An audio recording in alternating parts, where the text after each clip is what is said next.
My name is Kris Bahamondes, and I'm a bartender and spirits expert. Born in Toronto, but raised in South Florida. And I'm thrilled to be here tonight with you for tonight's Staycation event, hosted by the LCBO and Bacardi Canada. You know, I think more than ever, all of us need a vacation, and those are certainly hard to come by nowadays. And so tonight is a wonderful opportunity to transport ourselves somewhere tropical while enjoying responsibly at home with our bubble or very close friends, right?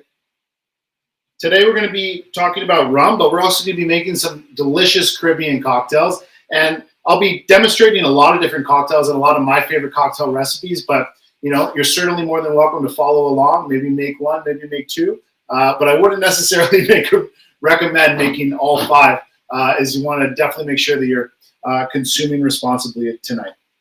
We will be answering questions live today for tonight's stream in the chat on YouTube. So feel free, drop your questions right in there and someone will read them out to me. We'll take a second and go ahead and answer your questions. And that way it's a little bit more of a fun and interactive presentation and time for all of us, as it is a group staycation, right?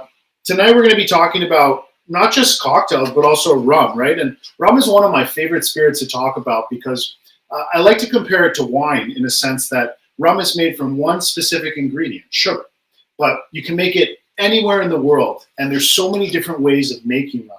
And so because of that, it's an incredibly diverse category with all different types of flavor profiles and textures and different ways to experience it. And so I always say there is definitely not a single person that doesn't like rum. They might have just not found the rum that's right for them. There's so many different styles. Rum, like I said before, can be made anywhere in the world, but one of the most popular places to make it is certainly the Caribbean. And within the Caribbean, where we all wish we were right now, there's lots of different styles, again, of making rum, whether that's in a pot still or a column still, and whether that's from molasses or fresh sugarcane juice. And all of those different ingredients and methods, as well as the final and maybe my favorite process, the aging process, are what define a rum's final characteristics. So whether it's a column still rum that's been lightly aged like Bacardi Superior, or a more bold, possibly pot still rum, or a rum agricole that's been made from fresh sugarcane juice, full of incredibly funky flavors.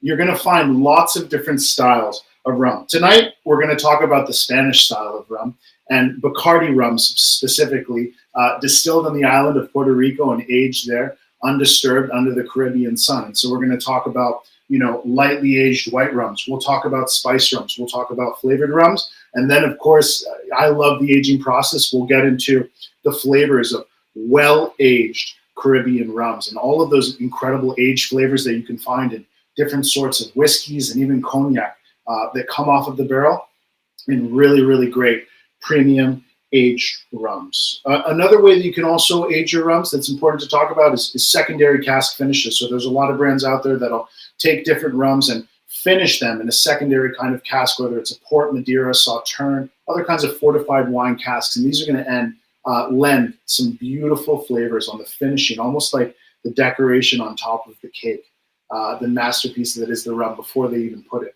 into that secondary cask finish. So let's go ahead and get into the cocktails. There's 5 of them that we're going to be making tonight. Well, 4, I should say, in a premium rum serve. So we'll get into the cocktails. And first, of course, talking about the rum that we're going to go ahead and put in there. So the first cocktail we're going to be making is going to be made with Bacardi Superior.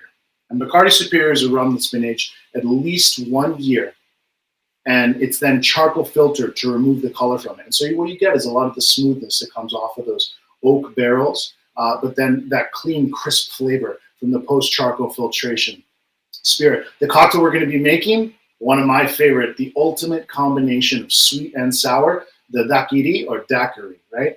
The Daiquiri was created by Carl Jennings Cox, a retired naval officer in the town of Daiquiri, Cuba. And it is, like I said before, the perfect combination of sweet and sour. If you really want to have a great cocktail and perhaps give a little bit of a test to the bartender in front of you, go to your favorite bar and order a Daiquiri. And the Daiquiri was created using Bacardi Superior, and so I'm more than happy to pour some Bacardi Superior tonight and make this cocktail again here at home. I'm going to have my Bacardi Superior here, and I'm going to measure out into my shaker 2 ounces of Bacardi Superior, or 60 milliliters. Now I'm using a shaker tonight.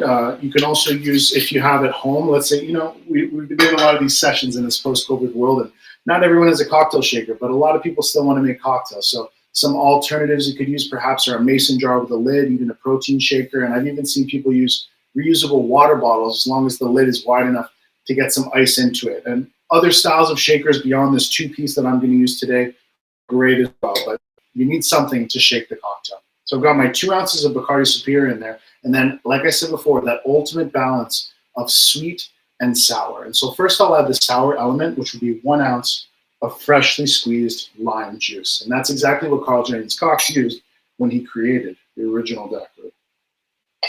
So I've got my 1 ounce of freshly squeezed lime juice. And I really do mean that fresh is best when we're using our juices because, any sort of pasteurized juice or less than fresh juice, the molecules start breaking down quite quickly and you're losing the flavors and the aromas of a fresh juice. And so fresh really does make a difference when you can, of course, have it in your cocktails. I've got my 1 ounce of lime juice, and the last step, that's sweet to balance out that sour, right? So I'm going to be using half an ounce of simple syrup, okay? And simple syrup is a very easy ingredient to make. It's, quite as simple as it sounds, in that it's just equal parts of white sugar and water mixed together. You could actually just use warm water and stir them together until they're completely mixed. You don't even need to put it in a pot and put it on the stove, which I think is what stops most people from actually making simple syrup. But I've got my simple syrup here, and I'm going to use half an ounce of simple syrup, or 15 milliliters, into my shaker. So I've got my 2 ounces of Bacardi Superior, my 1 ounce of freshly squeezed lime juice, my half ounce of simple syrup. And for me, this is that perfect combination of sweet and sour. But let's just say you wanted it more sweet. I put half an ounce. Maybe you put 3/4 of an ounce. Maybe you put a full ounce, right? It just depends how sweet or how sour you really want the cocktail to be. I've got everything inside of the tin, so I'm ready now to add ice to my shaker. Now, depending on the shaker that you have, you might be adding different amounts of ice to it. If it's a 3-piece shaker or a cobbler shaker, perhaps, with a little lid on the top and that strainer built in, you might fill it with ice about 3/4 of the way or maybe half of the way. Just kind of depends on what you're using. It's probably the same thing for a mason jar or a protein shaker if that's what you're using. I have a 2-piece shaker here today, and I built my cocktail on the small side of the shaker, so I'll go ahead and fill that all the way to the top with ice every time I shake a cocktail and drop it right into that bottom piece. And now I'm ready to shake, and it's important to know, why are we shaking the cocktail? What does shaking do? Well, one, it's going to chill the liquid. It's going to chill the cocktail. We want a nice, cold, refreshing cocktail. Unless hot toddy, right? But in this case, we want a cold, chilled cocktail, and we want to dilute it. That's the second thing. We're purposely adding water into this cocktail in order to balance out the strength of the alcohol, right? Cocktails are all about balance. We have the sweet and the sour, but we need the soft water to complement the strength of the rum. And finally, the last reason we shake a cocktail is to aerate it. We want to put oxygen inside of it and add texture. When you get a great shaken cocktail at a bar, it has a little layer of bubbles on the top. And that's because they really took care of shaking it. So, no matter what, shake it like you mean it.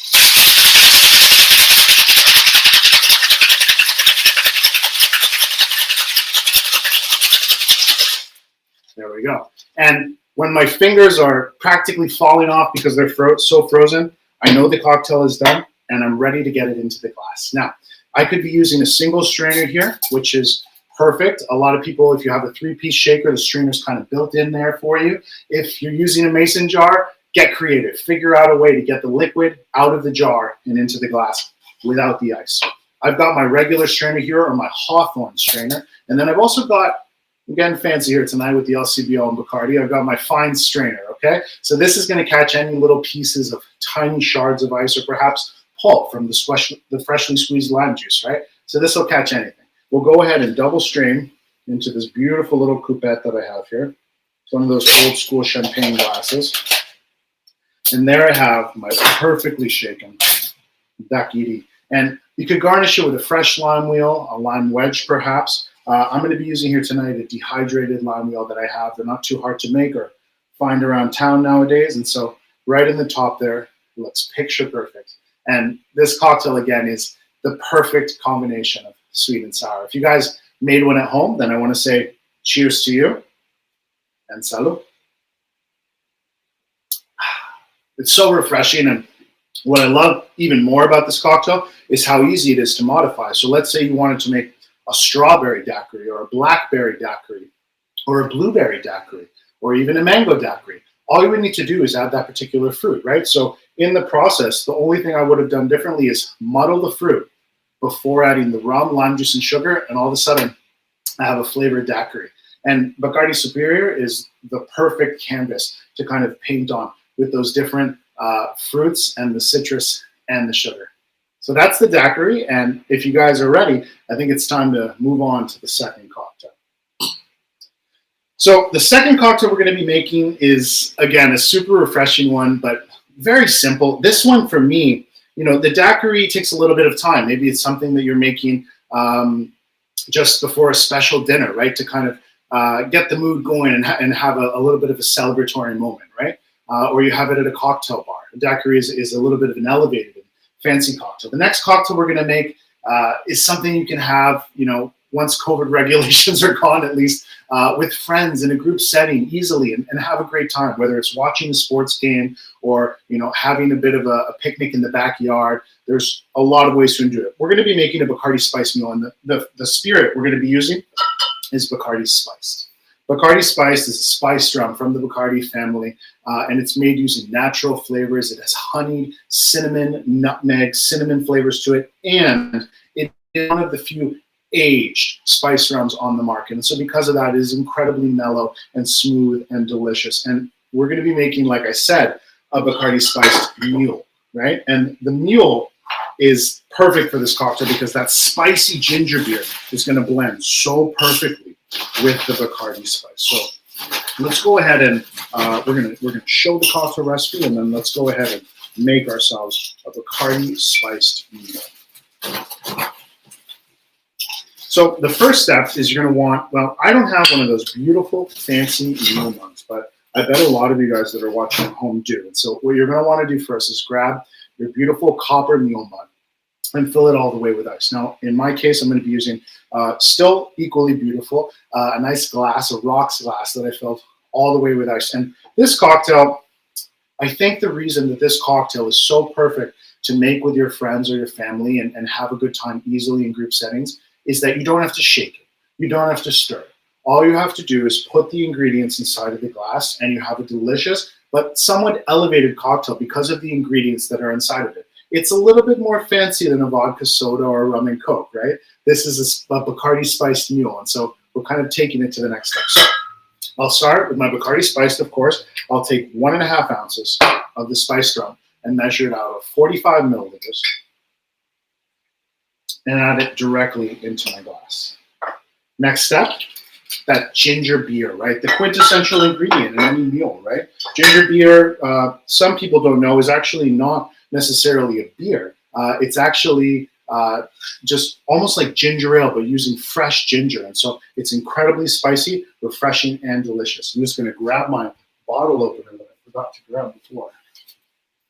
There we go. Crack that open. And we'll pour the ginger beer right over the top of the cocktail, just like that. And then I'm going to give it a little stir, but this isn't really a pot of soup, right?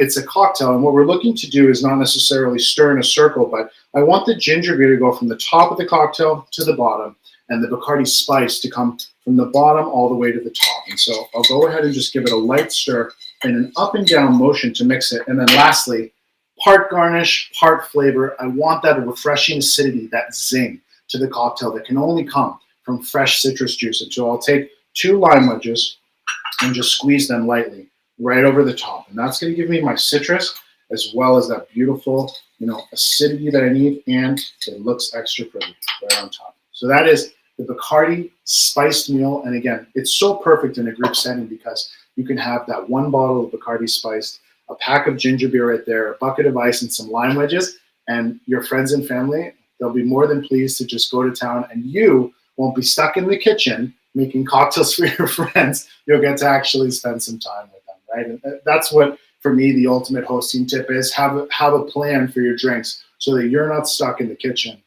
the entire time that you are hosting. So we'll move on now from the Bacardi Spiced Mule to our next cocktail, and this is one I'm excited about. This one, I have to say, because I love this. Oh, I've got a question coming in from the chat now, so I'm going to go ahead and take a second. What's the question?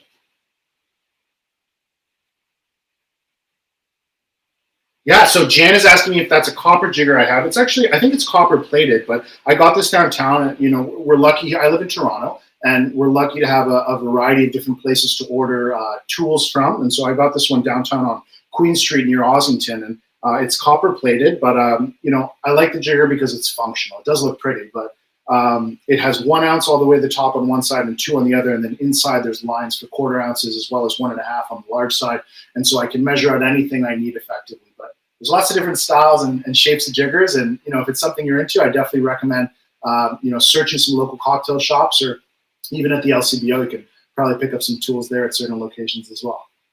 Cool.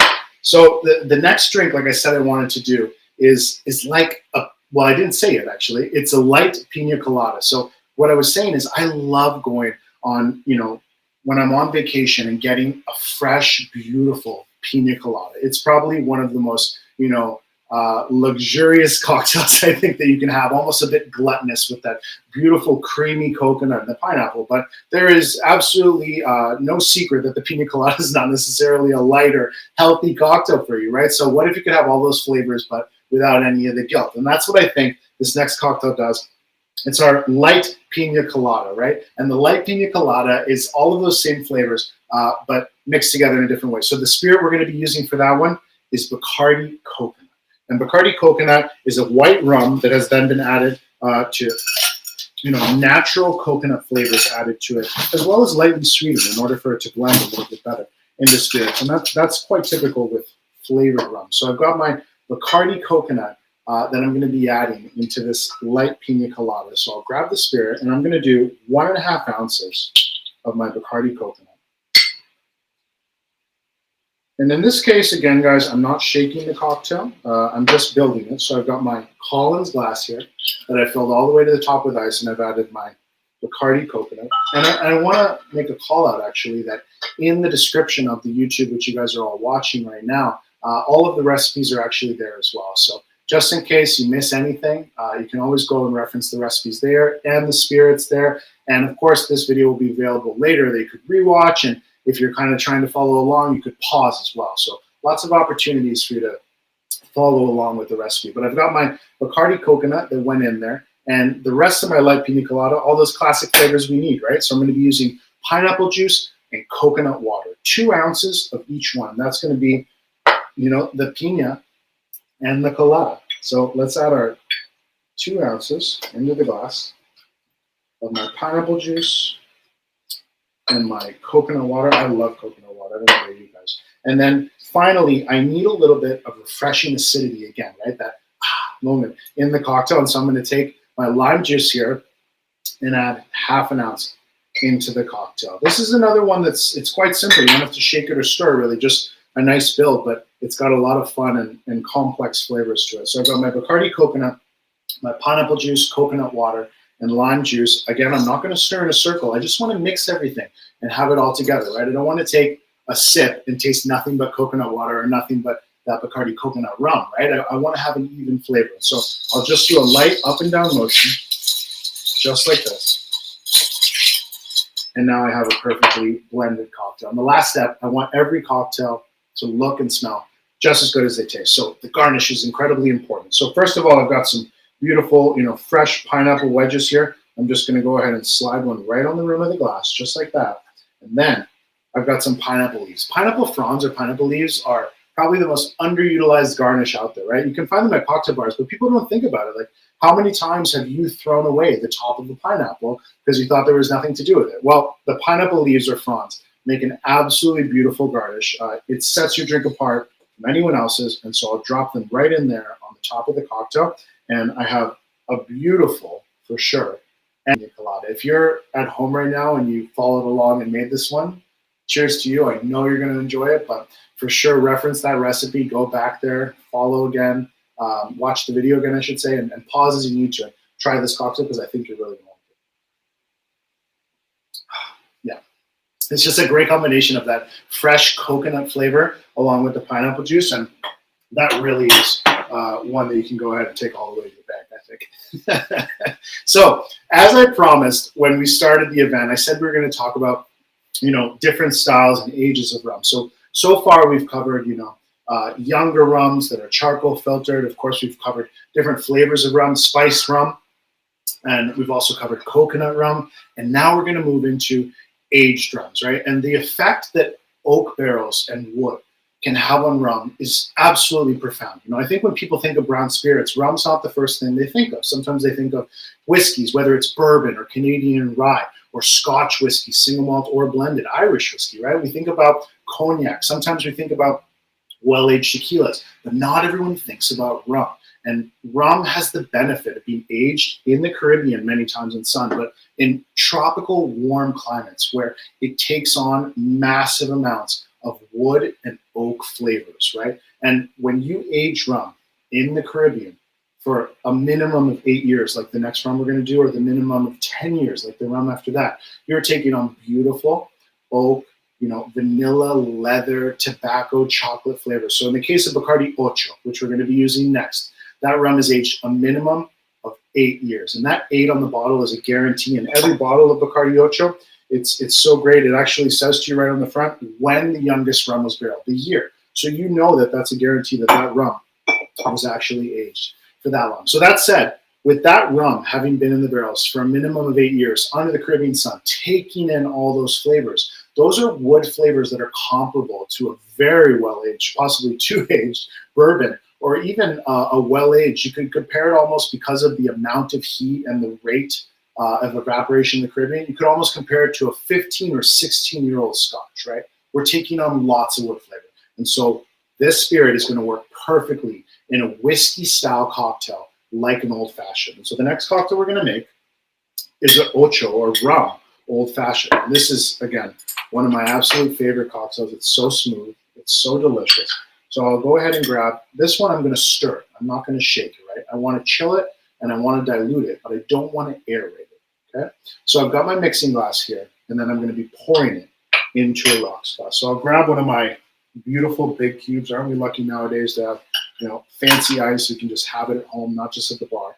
Into my rocks glass right here, and then I'll be stirring the cocktail here in my mixing glass. You don't have to have a mixing glass at home. You could make this drink right in the glass. You could stir it in a pint glass, or you could stir it in a cocktail shaker, whatever you have to do. But I do have the benefit of having a mixing glass here, so I'll go ahead and use it today. I'm going to take 2 ounces of my Bacardi Ocho, my Bacardi 8, and pour it right into the mixing glass. And then I'm going to go ahead and grab my simple syrup, right? So in the first cocktail that we made, we looked for that balance between sweet and sour, right? That's such an important balance. But in this cocktail, we'll be looking for the balance between sweet and bitter, right? So the sweetness will be that simple syrup that I'll grab here, and I'm going to use ½ an ounce of simple syrup, add it into my 2 ounces of Bacardi 8. And then that bitterness is going to be Angostura bitters, okay? So the bitters in here, think of bitters almost as seasoning if you're not particularly familiar with bitters. Bitters are highly concentrated flavor that you only need a little bit of, but that bitter flavor will balance the sweetness of the simple syrup. Bitters are like if you have a really great steak, you wouldn't not put salt and pepper on it before you put it on the grill, right? You have to season it. So we're going to season this cocktail and balance out the sweetness of the simple syrup with the bitters. Now, most recipes would call for probably 2 dashes of bitters. I do like my bitters, so I'll do a couple extra in there because I do like that extra bitter flavor profile. But, whatever you need to do for you, right? You want to follow along with your palate and let that be your guide in terms of what's your favorite flavor. So I've got my Bacardi 8 inside of the mixing glass, my simple syrup, and my Angostura bitters. I've got my rocks glass here with a big cube. All I need now is a bit of ice. So I'm going to ice my mixing glass. And just like if I was doing it in my shaker, I want to ice this pretty much all the way to the top. So a fair amount of ice.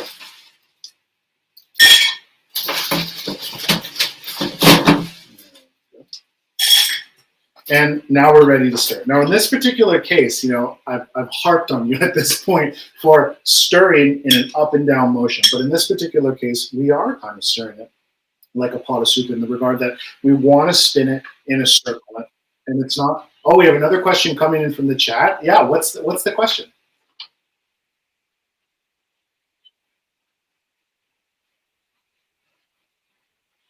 Sure.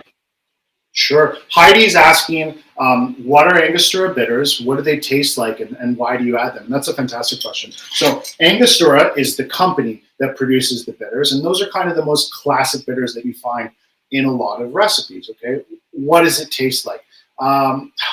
It's really hard to describe bitters if you've never had them before in terms of what they might actually taste like. But to be honest, to the North American palate, to most people that live in the United States and Canada that are not necessarily from Europe or from other parts of the world, the bitter flavor profile is a little bit unknown. And so when most people try it, actually they don't really like it. It almost your brain is almost trained to not like the bitter flavor profile. But in Europe and other parts of the world, bitter is very common. And so it's something that you actually drink if your stomach is upset, perhaps, or to open up your appetite, which is the whole concept of aperitivo, which is another wormhole I could get into, right?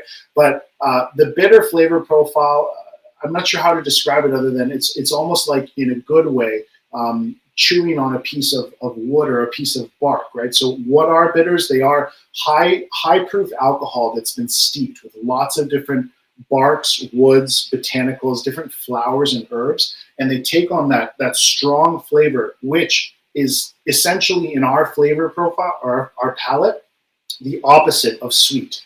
And so bitter balances out sweet. And so why do you add bitters to your cocktail? It's to create balance, because like I said on the very first cocktail and the other ones, balance is the most important part of making a good cocktail. When you have a great cocktail at a bar, sure, it might look absolutely beautiful and it's about the experience, but really what a great bartender is going for is balance in their cocktails. And balance in this particular cocktail, or a Manhattan, or even in a Negroni, where we're balancing different things, that balance comes from sweet and bitter being in perfect harmony. And so we need the bitter to balance out the sweetness of the simple syrup. So I've got my rum in here, I've got my simple syrup, and I've got my Angostura bitters. So I'll go ahead and start stirring the cocktail. And what I'm doing here is just kind of pushing and pulling the spoon in order to keep the back of the spoon against the inside of the mixing glass, just like that.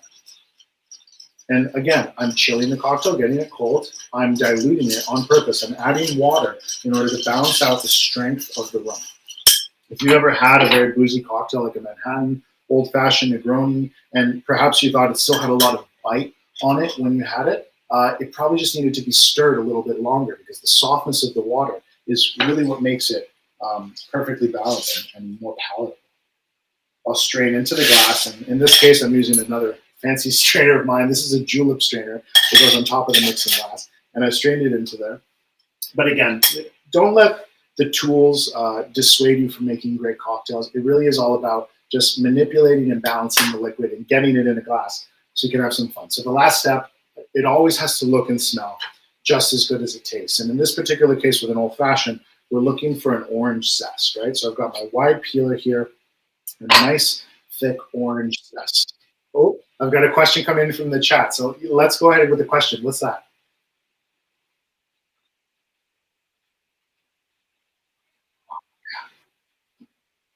Yes, so Derek is asking if you can muddle a sugar cube with bitters instead of using simple syrup. Absolutely, Derek. Oh, man, that's one of my favorite things about the old fashioned, is that there's a lot of different ways to make it, and they all have a little bit of a different effect on the final cocktail. And so it really is up to you to kind of know what is your favorite sort of old fashioned, so that you can make your old fashioned the way you like it, or perhaps even ask for it that way at the bar. When you take the sugar cube, I think the best way to do it, and I learned this from a colleague of mine when I used to work at the Drake Hotel, is that you want to turn the sugar cube into a paste. And so what I would do if I was doing that is I take the rocks glass, put the sugar cube in, add Angostura bitters in there on top of it, and then I would actually put just a very small splash of soda water. Then I would take my muddler and gently press the sugar cube bitters and soda water into a paste. And so that way it mixes in to the spirit more. So once I have my paste, I add my rum on top, and then I'm going to mix that until it's well mixed. And then I'm going to add my ice in and stir, stir, stir, stir, stir, and finally add my garnish, right? So if you were going to make it with a sugar cube, I would make the cocktail in the glass you're going to serve it in, not in the mixing glass, right? Because the sugar might not transfer over as much. And you should know that when you make it with a sugar cube, you will pretty much no matter what keep a bit of that grittiness in the cocktail, which some people really prefer. And you're more likely to add less sweetness to the cocktail than you would if you would be doing it with simple syrup. So it really does depend on your preference and flavor profile, as well as your preference in texture, if you like or do not like that grittiness that is added into the cocktail. That's a great question, though. So the last step on the old fashioned is going to be to add the garnish, right? Now I've got my wide orange peel here, and one side of it is the outside of the orange, which is full of essential oils. And then I have the inside, which is the pith, or the white bitter part on the inside of the orange. Now, the way to best explain this is that look at this peel like it's a book. The outside of the peel is the outside of the book. The inside of the peel is the inside of the book. I'm going to put the inside of the book pointed at me and the outside of the book pointed at the cocktail. And in one motion, I'll take the peel and close the book, right? Just like that. The essential oils that are on the outside of this peel have now shot all over this cocktail. The cocktail smells delicious, but also the room is starting to smell delicious.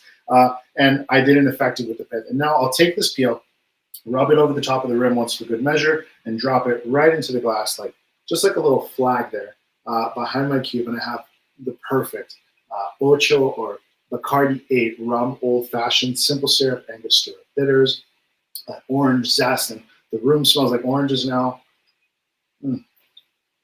This cocktail really is a wonderful, little sipper, right? And it's one of my favorite cocktails to make pretty much any time of year, but for sure in the winter by the fireplace, or just having like a nice cool down moment at the end of the day.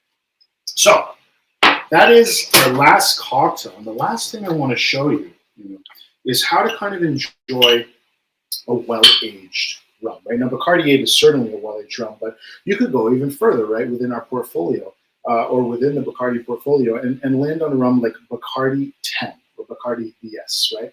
Now, Bacardi VS is aged a minimum 10 years in the Caribbean, right? And so you're getting even more of those oak flavors. I should mention that in the Caribbean, rum, when it's aging inside of a barrel, evaporates at a rate of approximately 5% per year.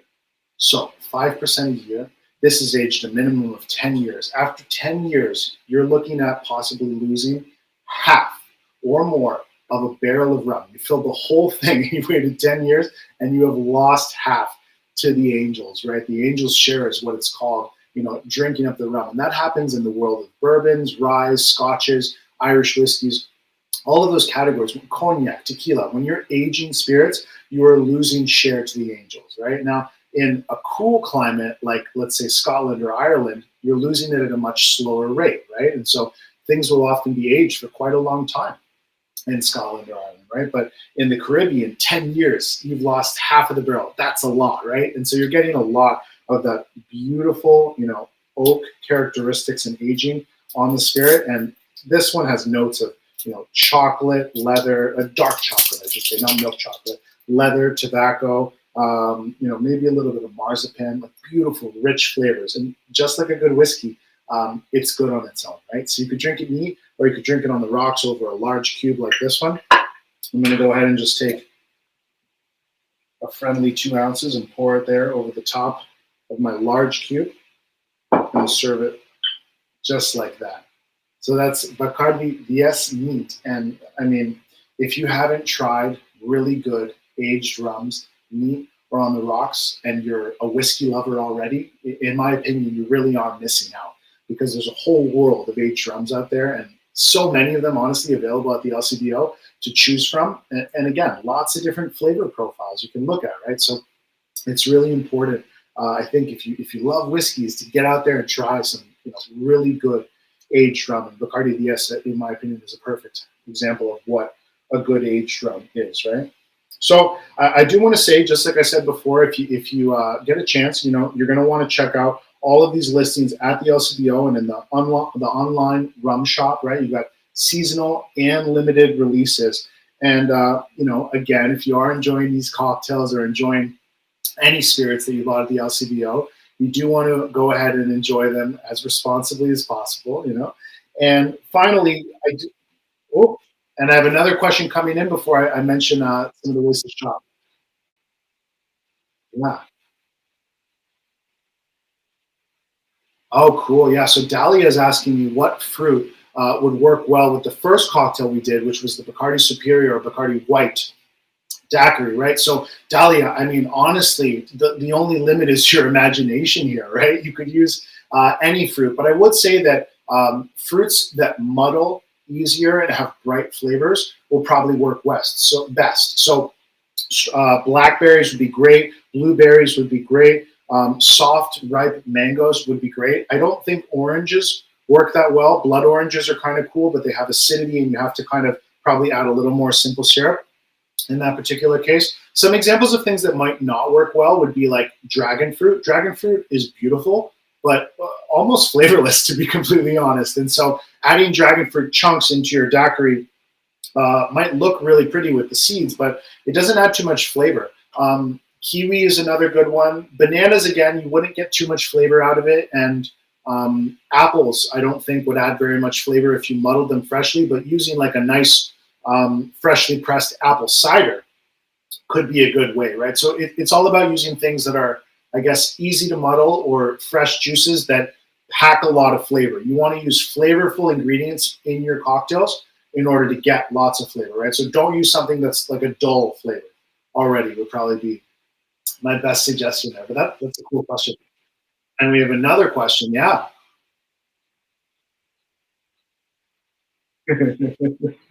So Kim is asking, where did I get all of this knowledge that I have to go to school for this? I wish. I mean, there are kind of schools for this stuff. I mean, George Brown College in Toronto has some really cool spirits courses and stuff, and there's a lot of online knowledge available. To be honest with you, I learned from reading, I learned from practicing, I learned from being a bartender, I learned from visiting distilleries, and from going to as many classes and things that I could in order to learn. But I suppose reading is probably the easiest and most direct way to do it. There are lots and lots of wonderful books available online or at the store on every spirit category and every type of cocktail. And if it's something you're really interested in, just go out there and watch it, right? And there's also even on YouTube, you could search different videos or go to different brands like Bacardi, their websites, and visit their pages and learn about their products that way. So there's a lot of fun ways to learn that stuff. Oh, we have another question. Yeah.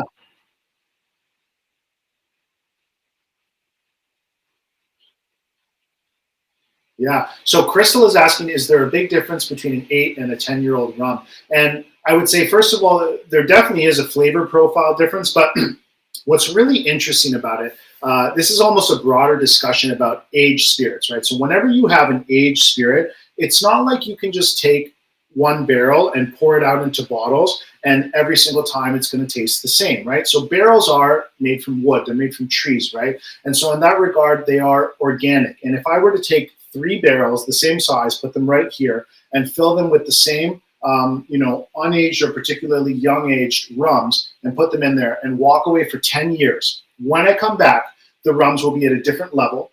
They will be a different color and they will have different flavors because they've reacted with the different barrels completely differently. And so in order to make things taste consistent and look the same, taste the same, smell the same in the bottle every time, what they have to do is blend lots and lots of barrels together. That's in the world of rum, whiskey, cognac, tequila. I mean, any aged spirit, we're talking about having to blend barrels. So what I'm getting at is that you can change that blend a lot, right? So is 8 and 10 a huge difference in amount of years? Not particularly, but you are looking at 10% more evaporation. So that's a lot more effect from the barrel going into the liquid. But no matter what the age is, you have the opportunity to change the blend. And by using different barrels from different parts of the warehouse, perhaps, or from slightly different distillates, you're able to completely change the blend and make something that, yeah, I mean, you could make something that was 8 years and 8 years, but 2 different blends, and they would taste totally different. So there is a world of possibility and a world of difference between any 8-year rum and any 10-year rum. And it really does change the flavor profile a lot. These two rums taste quite different from each other, yes. And one more question, the last one. Uh-oh. So Colleen is a trick question. Why the bat emblem? And I love that question. It's not a trick, Colleen. That's one of my favorite questions. So the bat is the symbol of the Bacardi company for so many reasons. But when the company was founded in Santiago, Cuba in 1862, they definitely needed a strong symbol and a strong logo, right? At the time, you're looking at mid-19th century Cuba. Not everyone was completely literate. So just writing the name on the bottle would not have been enough. They needed a very strong symbol. And when our founder's wife went into our first ever distillery in 1862, she found a belfry of bats. And the bats were for her a sign that needed to be the symbol of the company. We should note that in Spanish culture, where the Bacardi family was originally from before immigrating to Cuba, the bats have a very significant meaning. And in Caribbean culture, bats have a significant meaning. In Spain, the meaning of the bat is good luck, because there's a legend of a general who was deciding whether or not he should go to war, and a bat flew into the tent, and he decided that was his sign he should go to battle. They went to battle the next day and won that particular battle. So the bat is a sign of good luck in Spanish culture, Spain, and then in the Caribbean, the bat is a sign of fertility and life, because bats eat fruit from the different trees all over the islands, and they fly across and spread the seeds, and that creates new life and new abundance. And so with the bat having such important symbols of fertility, life in the Caribbean, and luck in Spanish culture, and Donna Amalia, our founder's wife, finding a belfry of bats in the distillery, it was a sign that absolutely the bat had to be the symbol of our rum. And you should know that in early 19th century Cuba, or mid-19th century Cuba, when not everyone could read, people didn't call it necessarily always Bacardi. They called it the rum of the bat, el rum del murciélago, right? So people referred to it by the symbol, not necessarily by its name. So the bat is such an important symbol, and I'm so glad you asked, Colleen. That's a great question. Awesome. So that was the last question for tonight's session, and I really do hope that you enjoyed all 5 cocktails. Again, what I want to say is you can check all the recipes out in the description. You can look at all these different products and their reviews on the LCBO website, and you can certainly rewatch this video and pause it as you need to in order to follow along with the cocktails and check them out. And the last thing I want to say is that if you do want to go out and pick up some of these beautiful products and try some of these cocktails, there's a lot of different ways to shop at the LCBO right now, right? So you could go and purchase in store, which is definitely my favorite option because I love looking around and browsing throughout the store. But if that's not for you, you can order online. You can do same day pickup. You can do curbside pickup at select stores, right? So there's lots of different options for you to get the different spirits that you want to try safely through the LCBO. So I would check out, it's lcbo.com, and then you're going to look for to choose your most convenient delivery option for that. And beyond that, tonight was a lot of fun for me, but certainly tune into the LCBO for more virtual events, and you can visit lcbo.com for more details on that. So I want to say thank you so much to the LCBO and to Bacardi Canada for having me here tonight to take a little bit of a tropical vacation with all of you. I hope all of you are feeling as warm as I am after taking sips of a couple cocktails. And I hope we get to enjoy all these spirits, and I hope that everyone has a safe and happy rest of their year. Thanks so much for having me. Cheers.